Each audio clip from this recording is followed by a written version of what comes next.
Magandang araw, Ma'am Rosancho. Ito ang aming advokasya video. Mahalaga ang ASEAN para mapalagaan ang kalikasan. Pero paano?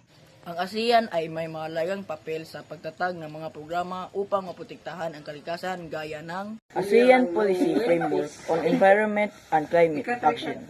Nagbibigay ng gabay sa mga bansa na kasapi sa ASEAN sa pagtugon sa mga hamon, sustainable development, protection sa kalikasan at pagbabago ng kalikasan. ASEAN Green Initiative, layunin nitong magtanim ng hindi bababa ng 10 milyon native trees sa loob ng 10 taon upang maibalik ang mga kagubatan at mapalakas ang biodiversity.